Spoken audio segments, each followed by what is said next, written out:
Então vamos lá, essas são as notícias do dia. Chacina da Polícia Militar comandada por Tarcísio no Guarujá, em São Paulo, já pode ter 19 mortos. É muito importante dizer que, indiferente do posicionamento político seu que está me ouvindo, essa é a nova guinada da direita, porque nesse momento a gente tem uma divisão muito clara no posicionamento de algumas pessoas em relação ao ato da Polícia Militar. Isso aconteceu, obviamente, porque um soldado da Polícia Militar foi assassinado por um traficante e aí a Polícia Militar demonstrou o seu poder de fogo matando pessoas da mesma favela, não tomando posição contra a Polícia Militar, nem tomando posição a favor dessas pessoas que estão sendo assassinadas, porque ainda não sabemos o que está acontecendo. É importante dizer que não há previsão constitucional para que a Polícia Militar tenha direito de matar pessoas. Então, obviamente, os progressistas vão se posicionar contra esse ato da Polícia Militar que está simplesmente matando pessoas nas favelas. Mas é importante dizer também que esse posicionamento dos progressistas traz de volta para a cena política aquele argumento de que a esquerda estaria posicionando do lado dos bandidos. Isso porque a sociedade brasileira já está programada para ver os habitantes de favela como criminosos. E eu não estou nesse momento me posicionando nem do lado da polícia e nem do lado dessas pessoas, porque eu ainda não sei o que aconteceu. A Polícia Militar, ela troca tiro com os bandidos quando os bandidos trocam tiro com a Polícia Militar. Mas um ponto muito importante que a gente precisa analisar neste caso é que a Polícia Militar, ela tem uma capacidade muito grande de conter o crime até vencer o crime quando é para se vingar de um soldado da Polícia Militar que foi assassinado pela criminalidade. A pergunta que a gente tem que se fazer é: por que essa Polícia Militar, que consegue ser tão eficaz na hora de vingar a morte de um soldado, não é eficaz no dia a dia para acabar com o crime? E aí a gente consegue concluir que este crime organizado interessa a políticos, interessa a pessoas importantes que vendem segurança pública. A prova de que a polícia nossa poderia acabar com a criminalidade é essa. Quando é do interesse da polícia se vingar pela morte de um policial, eles acabam com o crime. Mas quando é do interesse da sociedade que a polícia combata a criminalidade, ela não combate a criminalidade. E agora nós temos esse nascimento de uma campanha do Tarcísio, que é o novo Bolsonaro. Afinal de contas, o Bolsonaro está inelegível. E o Tarcísio abraça de vez o argumento do Bolsonaro, a linha retórica do Bolsonaro, que é uma linha retórica que dá muito certo, porque toda a mídia brasileira falando dessa questão do crime, com programas como o programa do Datena, helicópteros sobre a favela e pessoas sendo presas e a demonstração das atrocidades do crime, essa campanha das emissoras de televisão acaba programando a cabeça das pessoas para que as pessoas realmente vejam as favelas como locais lotados de criminosos. Então, quando a polícia entra e mata as pessoas nas favelas, a sociedade em geral ela acaba pensando que sim, a polícia está matando porque precisa matar, porque são bandidos, porque essa máxima de que bandido bom é bandido morto acabou pegando a maioria dos brasileiros. Então começa a campanha presidencial de 2026 com o Tarcísio tomando de vez o lugar do Bolsonaro. De uma certa forma, isso acaba sendo interessante para o fim do Bolsonaro, porque agora que o Tarcísio se tornou de vez o novo Bolsonaro e já começa a se colocar como sendo o novo defensor da Polícia Militar, Bolsonaro já pode ser preso, inelegível, obviamente abandonado, tudo bem, com muitos milhões de reais na conta, mas com muitos inimigos na política. A repercussão desse caso ela precisa ser analisada a fundo. O Tarcísio diz que não houve excesso policial na chacina do Guarujá. Tarcísio se posiciona do lado da polícia. Ele se torna o novo protetor das instituições militares, que a gente sabe muito bem, são instituições que não flertam muito bem com a esquerda. Então, elas já têm um novo ídolo elegível.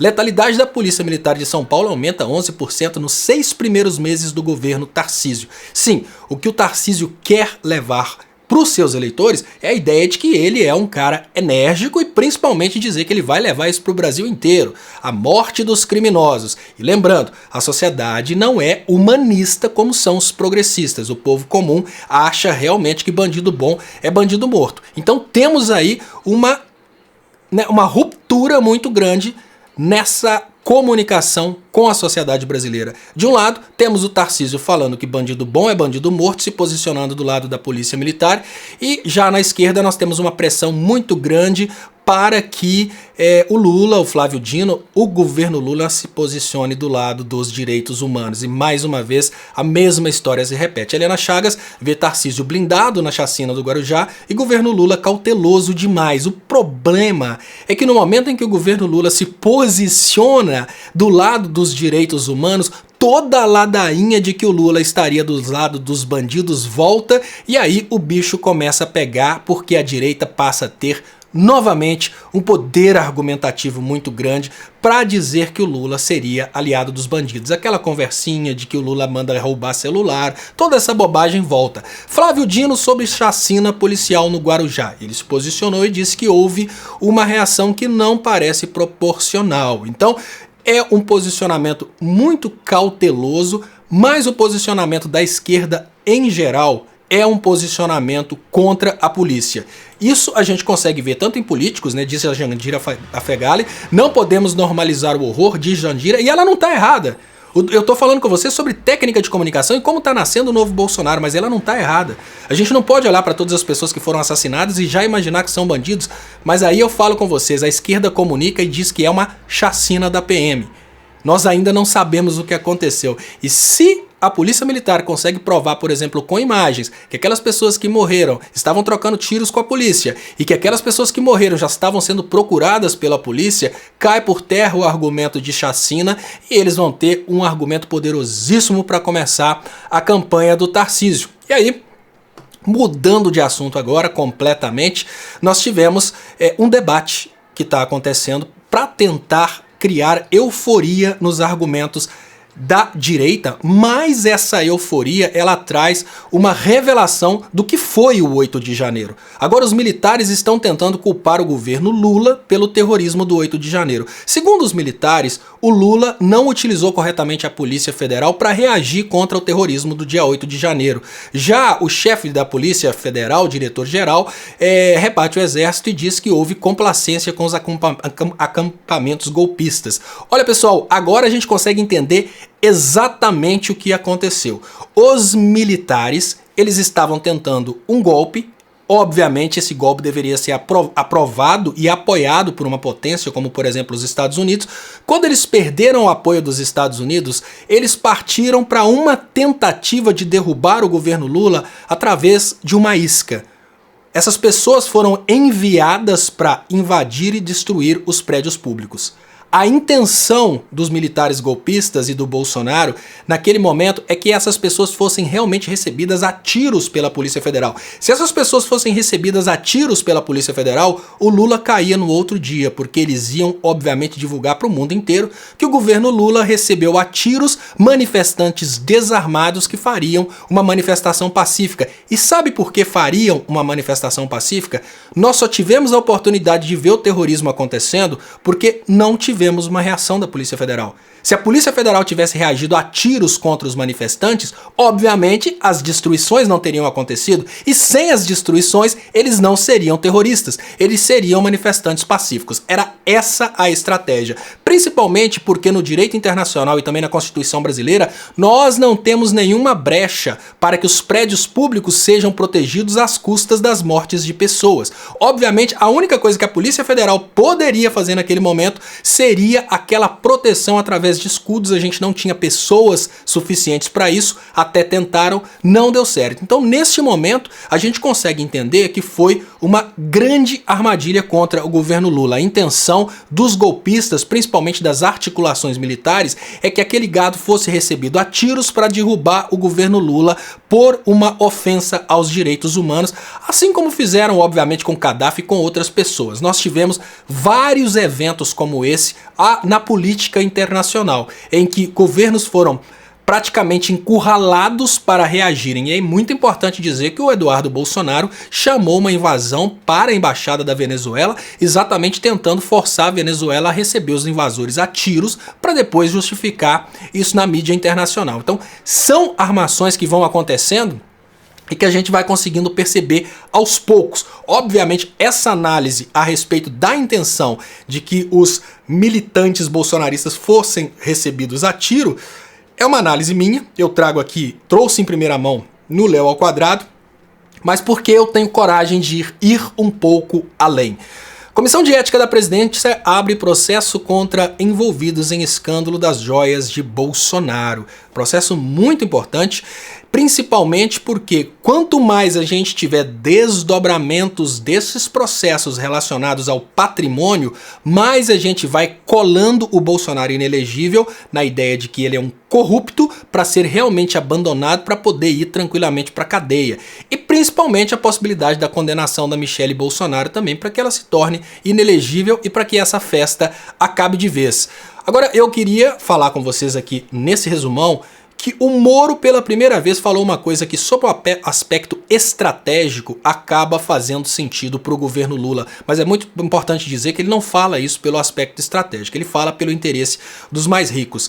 Mas sobre o aspecto estratégico, essa coisa do Lula insistir em cobrar impostos sobre heranças e imóveis vai acabar fragilizando o apoio do governo Lula. E vai fragilizar, gente, porque todos os brasileiros, ou eles possuem heranças para deixar para os mais pobres, para os filhos, desculpem, ou porque eles sonham ter. Então se uma pessoa tem um imóvel, obviamente esse projeto pode ser para taxar a partir de R$1 milhão em imóveis, mas ele vai ser divulgado pela direita como: você vai ter o seu imóvel taxado, o seu filho não vai poder receber se não pagar a taxa sobre herança, você trabalhou para construir, mas seu filho não vai poder herdar. São estratégias, obviamente, de comunicação que a direita vai usar para fragilizar o governo Lula, que o governo Lula não precisaria viver isso agora. Eu acho que está muito cedo para insistir numa reforma que dê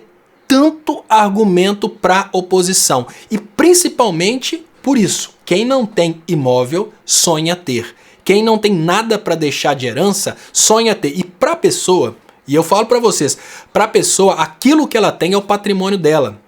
Então dentro da cabeça das pessoas, não existe diferença entre o patrimônio do seu vizinho e o patrimônio do Silvio Santos. Porque o que o seu vizinho tem de patrimônio é o que ele construiu durante a vida toda. O que o Silvio Santos tem de patrimônio é o que ele construiu durante a vida toda. Então, basicamente, o seu vizinho vai sofrer a mesma coisa ao pensar que ele vai ter que ser tributado para passar a herança do que o Silvio Santos ao pensar que vai ser tributado por passar uma herança. É o patrimônio de uma vida. Então eu tenho essa visão de que não é momento para o Lula tocar e insistir nesses assuntos, porque são assuntos que vão acabar espetando toda a sociedade brasileira. E para fechar esse resumão com chaves de ouro, eu queria dizer que a política bolsonarista e a política do Paulo Guedes de desvalorizar o funcionalismo público foi de vez enterrada. O Prates anuncia que a Petrobras vai convocar mais de 2.000 aprovados nos últimos concursos e abrir nova seleção. É muito importante lembrarmos que é por causa dos concursados que tiveram coragem de peitar o Bolsonaro, que as joias sauditas não chegaram às mãos do Bolsonaro. Ele tentava, mas os concursados que jamais seriam tirados do cargo diziam não. E pronto. Se tivéssemos apenas trabalhadores terceirizados, como é o que sonhava o Guedes, obviamente o Bolsonaro já teria pego talvez R$500 milhões em joias sauditas e ninguém saberia disso.